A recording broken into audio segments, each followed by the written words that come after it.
Unsung warrior के ऊपर बात करेंगे, उनको भारत तो दूर की बात, खुद ओडिशा के लोगों को भी नहीं पता कि ये कभी लोग हमारे लिए इस मिट्टी के खातिर अंग्रेजों के हाथ शहीद हो गए थे। दोस्तों, हम बात कर रहे हैं अंग्रेजों के खिलाफ लड़कर इस मिट्टी के खातिर अपने जान देने वाले रघुनाथ मोहांती एवं दिवाकर परिड़ा के बारे में। ये कहानी है आज से करीब 110 साल पहले की। उड़ीसा का गढ़जात राज्य रणपुर, उस राज्य पर शासन था एक क्रूर तथा निष्ठुर राजा कृष्णचंद्र सिंहदेव का। नाम से तो ये भगवान श्री कृष्ण की तरह पूर्ण पुरुषोत्तम था, परंतु कर्म से ये कंस की तरह कपटी था। ये हैवान अंग्रेजों की हाथ की कठपुतली बना हुआ था। वो अपने राज्य को नर्क बना के रखा हुआ था, जहां भोले भाले जनता तिल तिल कर जल रहे थे। राजा ने ऐलान कर रखा था कि अगर आप राजा के लिए कोई भी काम करोगे, इसके बदले पैसा नहीं मांगोगे। राजा चाहे तो आपके पूरे राशन मुफ्त में ले जा सकता है। हद तो तब हो गया जब वो ऐलान किया कि मां मणिनागेश्वरी के पास बलि देने के लिए हर घर से एक आदमी आएगा। उसने इस काम के लिए जल्लादों की एक पूरी टीम खड़ा कर रखा था। उनको तंटिया कटारी बोला जाता था। राजा उन जल्लादों को जागीर दे रखा था, जिसको रक्तपटा जागीर बोला जाता था। जिनको नहीं पता कि ये जागीर क्या होता है, मैं आपको बता दूं, राजा उन लोगों को 2-3 गांव मुफ्त में दे देते थे और वो जागीर पाने वाला व्यक्ति वो गांव का राजा बन जाता था और लोगों को भर भर के आर्थिक, मानसिक एवं शारीरिक शोषण करता था। रणपुर के राजा कृष्णचंद्र सिंहदेव वो हमेशा 3 लोगों से घिरा रहता था और उन्हीं से सारे सलाह लेता था।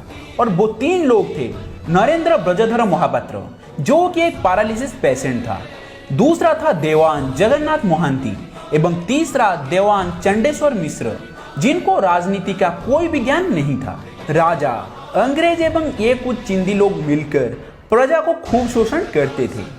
तभी 18 जुलाई सन 1910 को रणपुर के बड़भुई गांव में पिता नटवर मोहांती एवं माता लावण्य देवी के कोख से जन्म लेते हैं हमारा प्रथम अनसंग वॉरियर रघुनाथ मोहांती। और इसके 1 साल बाद 30 नवंबर सन 1911 को रणपुर के गढ़वाणीकिलो गांव में पिता बिसोई सामंत हरिहर परिड़ा एवं माता तारा देवी के कोख से जन्म लेते हैं हमारे दूसरे अनसंग वॉरियर दिवाकर परिड़ा।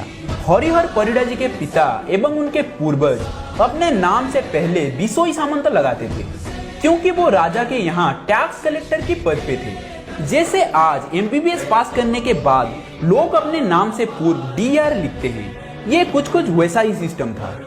जब अत्याचार अपना हद पार कर गया, तब सारे लोग इकट्ठा होकर अंग्रेजों के पास गुहार लगाए।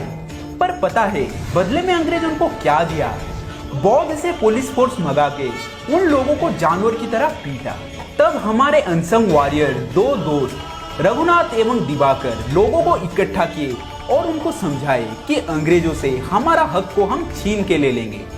वो 2 दोस्त हाईली क्वालिफाइड थे, तो लोग इनके बात मान गए। दोस्तों, फिर गठन हुआ प्रजामंडल का। प्रजामंडल को राजा ने बैन किए एवं राजा की गुंडों ने प्रजामंडल के सभाघर को जला दिए। फिर प्रजामंडल के कर्मी जब उन गुंडों के ऊपर पलटवार किए, वो राजा के द्वारा बंदी बना लिए गए। ये आंदोलन जब थमने का नाम नहीं लिया, इसलिए देवान चंडेश्वर मिश्र एक प्लान बनाया। वो बोला, राजा एक बूढ़ा तथा एक पंगु इंसान है और वे आपके साथ संधि करने के लिए इच्छुक हैं। अगर आप लोग चाहो तो आपके नेता को राजा के पास भेजो, मिलके कोई बीच की रास्ता निकालेंगे। जब रघु एवं दिवाकर वहां राजमहल में बात करने के लिए पहुंचे, तब चंडेश्वर मिश्र ने उनको पैसे के दम पर खरीदना चाहा, पर एक सच्चा देशभक्त भला कैसे बिक सकता था।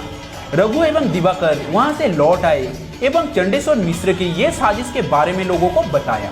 फिर क्या था, लोगों का गुस्सा फूट पड़ा एवं वो हाथ में हथियार पकड़े राजमहल की तरफ भागने लगे। जैसे ये खबर राजमहल पहुंचा, तब देवान चंडेश्वर मिश्र अंग्रेजों को खबर भिजवाकर खुद नयागढ़ भाग गया। अंग्रेजों की तरफ से मेजर RL बेजलगेट, जो कि एक पॉलिटिकल एजेंट था, वो राजा की मदद के लिए फौरन रवाना हो गया। बेजलगेट को आता देख लधाचुआ गांव के 2 प्रजामंडल के सदस्य रास्ता में पेड़ की तना डालकर रास्ता को जाम कर दिए। जब बेजलगेट वहां पहुंचा, तब वो उन दोनों लड़कों को उस तना को हटाने के लिए बोला। जब वो दोनों नहीं माने, तो वो खुद वो तना को हटा दिया और बदले में उन दोनों को खूब पीटा और राजमहल के तरफ चला गया। जब बेजलगेट राजमहल पहुंचता है तब वो देखता है कि रणपुर के करीब 600 लोग राजमहल को चारों तरफ से घेर के हाथ में डंडा लिए बैठे हुए हैं।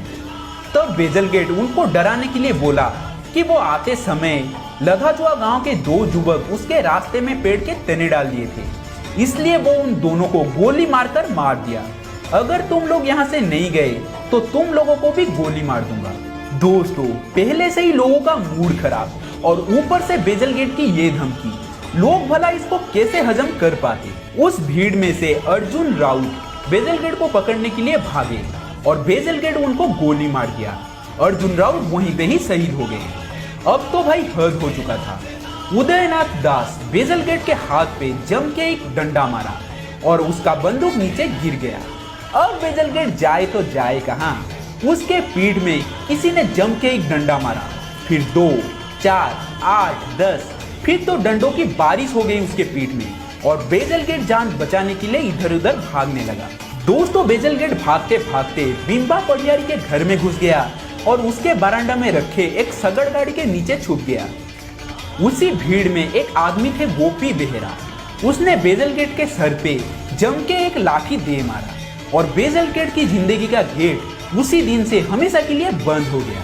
दोस्तों, इस बात पे अंग्रेज बौखला गए एवं रघु दिवाकर के साथ साथ 24 और प्रजामंडल के कर्मियों के नाम पर हत्या मुकदमा दायर किए। वो इस केस का इन्वेस्टिगेशन का दायित्व वहाँ के 2 पुलिस ऑफिसर मनोबोधा पोंडा एवं गंगाधर द्विवेदी को देते हैं।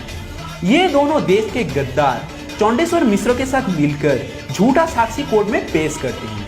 दोस्तों, रघुनाथ महांती एवं दिवाकर परिड़ा को बचाने के लिए एडवोकेट दीनबंधु साहू एवं एडवोकेट गदाधर जेना केस लड़ते हैं, पर इसका कोई फायदा नहीं हुआ क्योंकि अंग्रेज मन बना चुके थे कि इनको फांसी देना है तो देना है।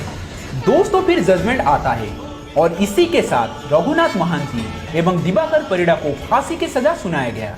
सिर्फ यही नहीं दोस्तों, इनके साथ नरसिंह साहू, भगवान साहू, भगवत बेहरा, मुरलीधर पंडा, मदन मोहन दास, हट्ट नायक, बांको स्वाई, दयानिधि परिड़ा, कृष्णचंद्र राउत, अंतर्जामी कलश आदि दिग्गज नेताओं को आजीवन कारावास भेज दिया गया और इनके साथ भी चिंता नायक और नाथ भोई को 2 साल की सजा सुनाया गया। फिर रघुनाथ महांती एवं दिवाकर परिड़ा को बिहार की भागलपुर जेल भेज दिया गया और उनको 4 अप्रैल सन 1941 में फांसी दे दिया गया और इसी के साथ भारत की स्वाधीनता संग्राम के और 2 महानायक का अंत घट गया।